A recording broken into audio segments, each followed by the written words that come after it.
Hi there. Good afternoon, evening, morning, wherever you are. Today I just want to talk about the diagnosis and talking to your children about the diagnosis.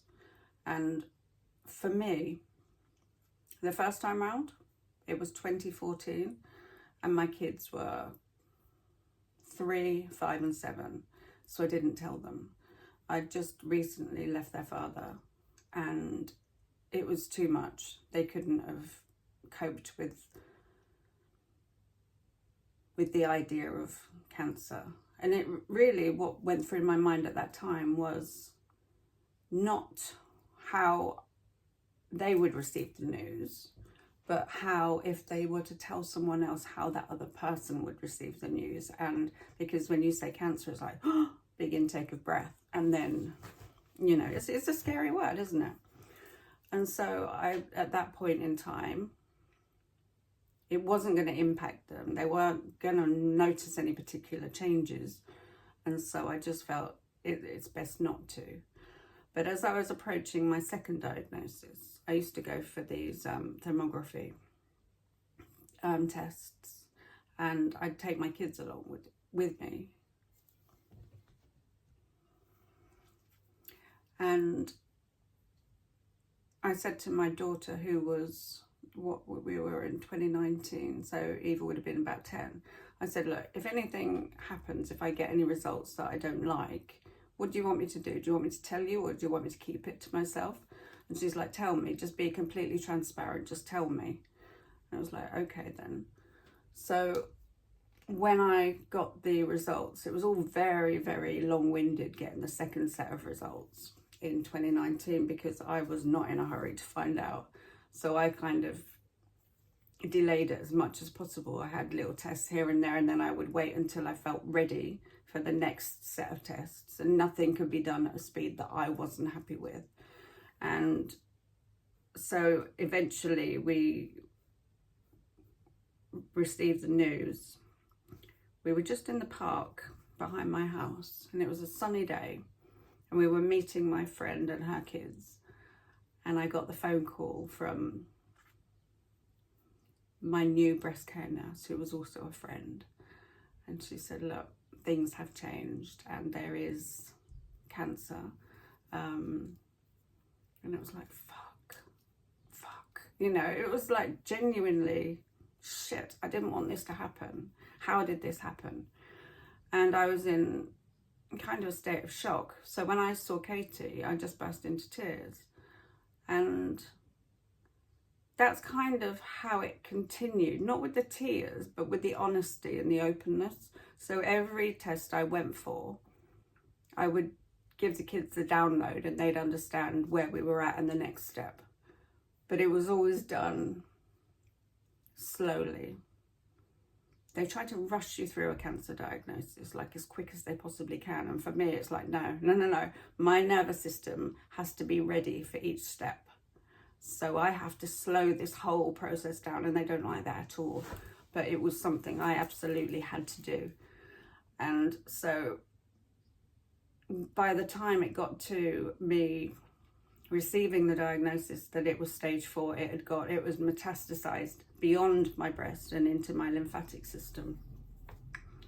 That was amazing news. Like, I remember the surgeon kind of probably looked at me like I was a bit of a dick, because I was just like, oh my God, that's incredible. Because for me, it was like, well, that's not as bad as I've been expecting. And also he couldn't operate on me, which was another big bingo, because then I had no option but to do it myself, which was great from my perspective, because the previous time I'd been kind of bullied into having the surgery, which, looking back in hindsight, it was a good thing. I'm glad that I did. But it solved the problem in the short term, not in the long term. And so for me, it was like, okay, this is clearly something I need to deal with in the long term. And so I need to make sure that I've got the root of this thing. And I can only do that if I do all of the work myself. And I remember the surgeon saying to me, so what is it, what do you want to do? I was like, my God, I'm being given sovereignty over my body, which is just complete bloody, well, it was utopia for me at the point, because no one was telling me what I was going to have done. It was like, what do you want to do? Whereas the previous time, it was like, right, we're going to do surgery, then you're going to do chemotherapy, then radiotherapy, and then you're going to be on hormones for the rest of your life. And it was like, no, that's not what's going to happen to me. Immediately when I got the news that there was cancer, it was like, my brain wasn't even listening to that bullshit. It was, okay, what do I want to do? Right. Firstly, make the terrain of my body hostile to cancer. And then next, build up my immune system so that this doesn't happen. And that's immediately where my brain went. It was like they could tell me what they wanted to do all they liked. I wasn't interested in that. I just wanted to do what I wanted to do, because it was like the download of, okay, this is what I need to do. So, honesty, complete and utter transparency. If your kids are old enough, take them on the journey with you, because my kids quite enjoyed that. We'd go to, like, there was a cancer festival and I took them along and they had a really nice time, and all of the healthy eating and all of the learning that I was doing, they could see that I was working hard, but I was getting better. You know, I was looking healthier every day. It was helping me. It was making me better. And so when they were on board, I didn't have to ask for time to myself. They just knew that I needed it. And as a, you know, a lone parent, I think that's the hardest thing, is getting any time to yourself in order to be able to heal. But I didn't want to frighten them with, oh my God, you know, there's cancer, and so therefore I've got to spend all this time healing. That's destructive. It was just like, right, I've just got to do this thing. It just became part of my life. And they understood that, and they gave me the space that I needed. So I hope this helps you in some way. Being transparent with my kids gave me the invitation to be completely authentic with my emotions. If I was scared, I would cry, but I would pick myself back up again. And I'd say, look, this is what happens. Sometimes I feel a bit crap. Sometimes I feel a bit fearful, but I'm okay. And when they see that resilience, they take on that resilience. They learn how to be resilient. And kids always know there's an undercurrent of untruth. So there's no point in lying to them, because they know that something's happening. They just don't know what. And that's more disturbing than knowing the truth. And also teaching them that, you know, we're built with this body, which has got an incredibly clever immune system. We've got this, our bodies are incredibly clever at healing themselves. We just have to give them the right input for the body to take care of that. I never healed. My body healed. I gave it the right food, the right nourishment, the right mental, emotional terrain.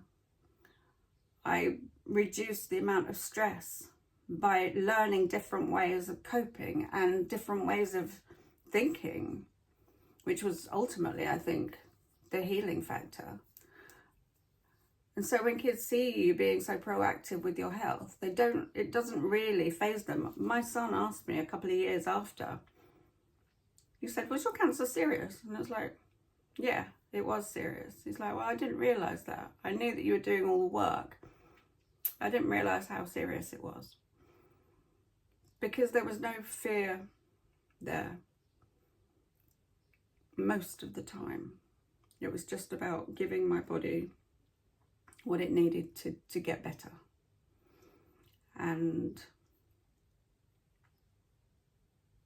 really, that's all we can do. You know, we have this amazing machine. We just need to treat it correctly and to love ourselves through all the shit instead of blaming and putting ourselves under more trauma. We have to just be more gentle with ourselves, and it's a great lesson for kids to see, because hopefully they start picking that up so that they can be more gentle with themselves. Anyway, I've gone over time. I was only going to try and do a 3-minute video. 10 minutes later. See you later.